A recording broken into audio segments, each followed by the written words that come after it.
Good evening everyone, welcome to my YouTube channel मार्फत।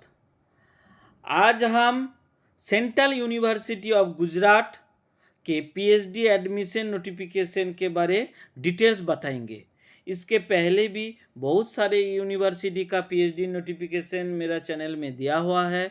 इसके अलावा भी जेईटी झारखंड एलिजिबिलिटी टेस्ट, उसके बाद assistant professor, guest lecturer, school teacher, BPSC, central school teacher, केंद्रीय विद्यालय, सभी तरह का टीचिंग जॉब, गवर्नमेंट जॉब का वीडियो हम इस चैनल में देते हैं। आप जो नया है ज़रूर सब्सक्राइब कर लीजिएगा, वीडियो को लाइक कीजिएगा और बेल आइकन दबा दीजिएगा ताकि इस तरह का नोटिफिकेशन आपके पास जल्दी पहुंच जाए।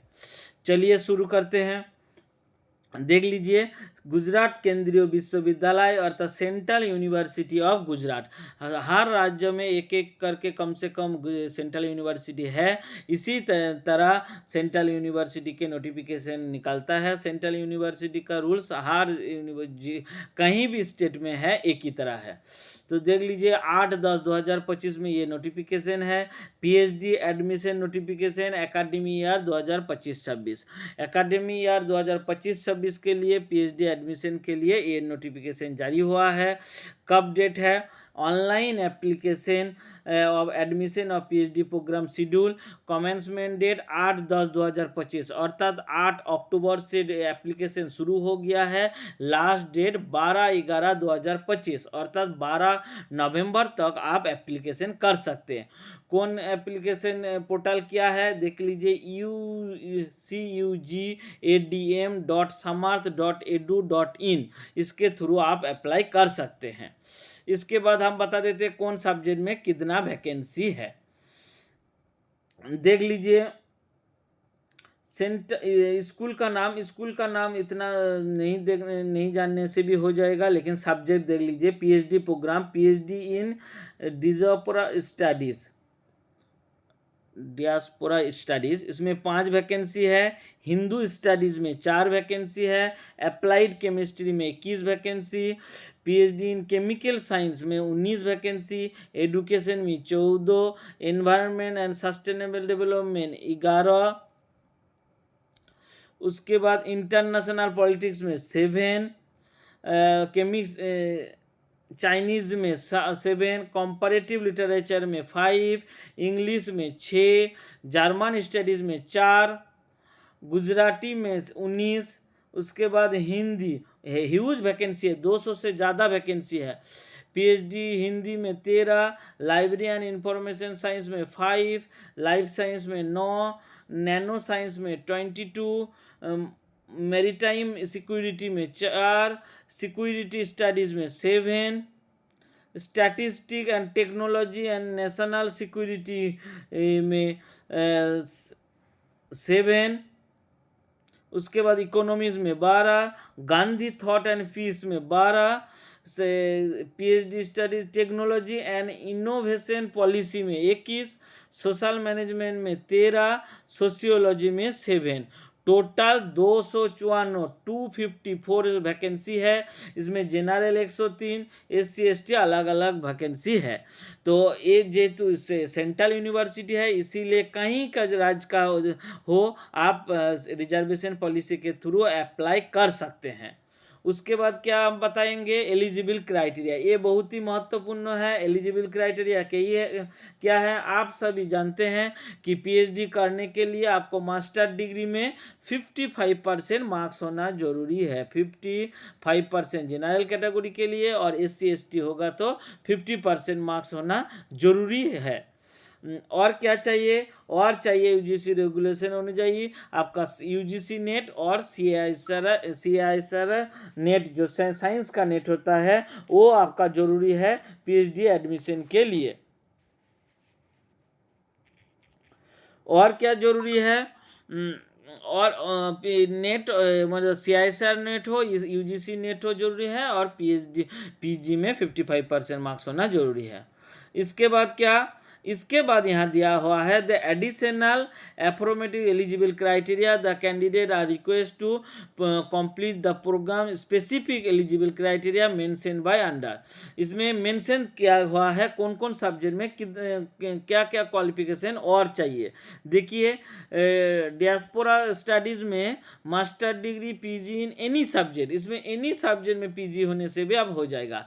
हिंदू स्टडीज़ में आपको हिंदू स्टडीज़, उसके बाद Indian knowledge system, philosophy, yoga, social science and humanities, ये सब सब्जेक्ट होना चाहिए। उसके बाद UGC net in Hindu in studies, Indian knowledge system, philosophy, Sanskrit, yoga, social science and humanities. मतलब एक कोई भी सब्जेक्ट जैसे आप नेट क्वालिफाई कीजिएगा या पीजी में 55% मार्क्स है, उसके बाद नेट क्वालिफाई है तो आप हिंदू स्टडीज़ में अप्लाई कर सकते हैं। मान लीजिए आप संस्कृत से पीजी किए हैं और संस्कृत में आपका नेट है तो आप अप्लाई कर सकते हैं। उसके बाद फिलोसफी से अप्लाई कर सकते हैं, योगा से अप्लाई कर सकते हैं, सोशल साइंस में अप्लाई कर सकते हैं। सोशल साइंस मतलब geography, history, political science, economics, सभी सब्जेक्ट से आप यहाँ पे अप्लाई कर सकते हैं। उसके बाद क्या है अप्लाइड साइंस।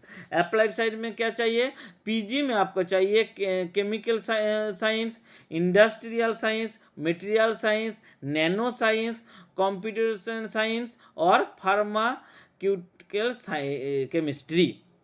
उसके बाद है केमिकल साइंस में आप master degree chemistry, chemical science, allied subject, material science, industrial chemistry, applied science, ये सारा सब कुछ चाहिए यहाँ पे। एजुकेशन में पीजी होना चाहिए। एनवायरनमेंट स्टडीज़ में एनवायरनमेंट साइंस होना चाहिए।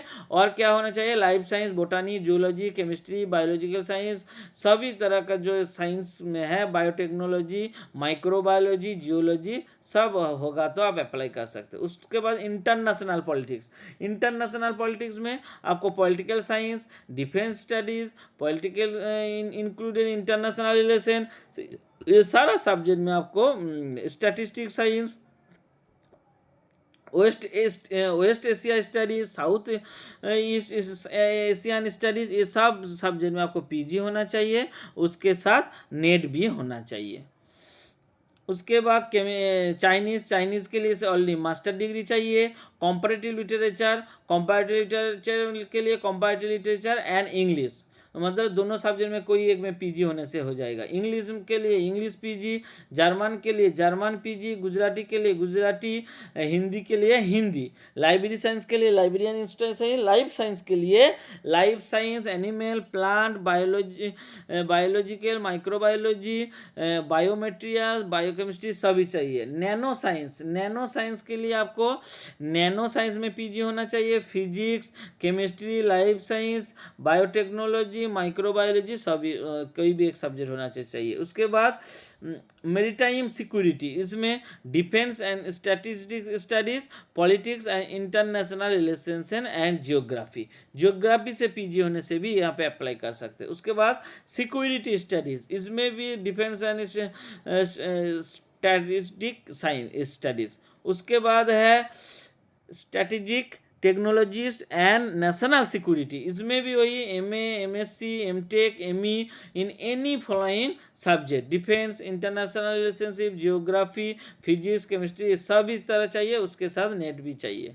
उसके बाद इकोनॉमिक्स के लिए economics and allied subject, Gandhian thought के लिए Buddhist, Jainism, Gandhism and peace studies, political science, philosophy, history, international area studies, economy, sociology, human right and duties, ये सभी सब्जेक्ट से आप हो सकते हैं तो अप्लाई कर सकते हैं। उसके बाद क्या studies PhD technology and innovative politics, इसमें master degree PG in any discipline, कोई भी सब्जेक्ट से पीजी होने से हो जाएगा। इसके बाद सोशल मैनेजमेंट के लिए social work, management, public administration, criminology, gender studies, political study, human right and any social science.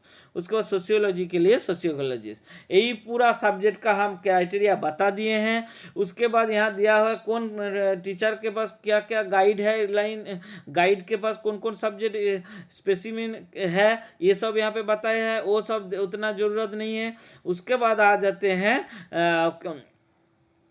उसके बाद हम लोग आ जाते हैं यहाँ पे दिया हुआ है सब टीचर का नाम दिया हुआ है, ये सब आपको जानना नहीं है। हाँ, इसमें एडमिशन प्रोसेस, एडमिशन कैसे होगा? All candidate require registration for online application, online के माध्यम से सबको रजिस्ट्रेशन करना है, अदर्स मोड में नहीं लेगा। ऑनलाइन का जो प्रोसीड्योर है ये है, इसी वेबसाइट पर पोर्टल पर जाकर आपको एप्लीकेशन करना होगा। CUGADM एडमिन, CUG मतलब central university of Gujarat, adm.samat.edu.in, इसमें अप्लाई करना होगा। The central university Gujarat will not accept application admission PhD program through any other mode, अतः एनी अदर मोड में एप्लीकेशन कीजिएगा तो नहीं होगा, एनी अदर मोड में नहीं होगा एप्लीकेशन, कैसे आप कीजिएगा। उसके बाद है फीस, फीस कितना है? जनरल के लिए 1000 रुपया, SC/ST के लिए 500 रुपया और PW के लिए नॉट एपी के लिए, PW के डी के लिए आपका फीस नहीं लगेगा, बाकी सब के लिए 1000 और 500 रुपया फीस है। और उतना कुछ इंपॉर्टेंट नहीं है। Those candidate who interest applying more than one PhD program, separate online application are required for each PhD program, मतलब जो 2 सब्जेक्ट के लिए अप्लाई कर रहे हैं उसके लिए अलग अलग एप्लीकेशन करना होगा। Candidate must provide valid email ID ABC ID सब कुछ होना चाहिए। समर्थ में आपको एप्लीकेशन करना होगा। All candidate request the central university Gujarat website, no separate communication will be made by individual application. बाकी all candidate are have been informed that interview of eligible candidate for PhD admission will schedule 26/11 और 27/11 and 28/11, मतलब 3 दिन interview के लिए date है, onward on each day, मतलब इसी तरह का आपको इंटरव्यू होगा 26-27, इसमें आपका इंटरव्यू के लिए ऑनलाइन में नाम दे देगा। कैंडिडेट फुलफिल, ठीक है, बाद बाकी और कुछ नहीं है। आप लोग अप्लाई कीजिए। लास्ट डेट हम तो बता ही दिए हैं, 10 कब है ये? 12 नवंबर लास्ट डेट है और 8 तारीख से शुरू है, अर्थात शुरू हो गया है। 12 तक आपका डेट है, आप कभी भी 12 नवंबर तक डेट है, आप अप्लाई कर सकते हैं। उसके बाद 27 या 28 और 29, शायद 29 में आपका इंटरव्यू होगा। इंटरव्यू के लिए कॉल करेगा, ईमेल करेगा या वेबसाइट पे लिस्ट टान देगा। तो फ्रेंड्स धन्यवाद, ऑल द बेस्ट। इस तरह का PhD नोटिफिकेशन सारा भारतवर्ष में कहीं भी राज्य हो, सेंट्रल यूनिवर्सिटी हो, स्टेट यूनिवर्सिटी में आपको मिल जाएगा मेरा चैनल में। उसके बाद assistant professor, guest lecturer, teaching job, कहीं भी जॉब, गवर्नमेंट जॉब के लिए ज़्यादातर ये सब में हम वीडियो बनाते हैं, मेरा चैनल में आप लोग देख पाइएगा। धन्यवाद, all the best, good night.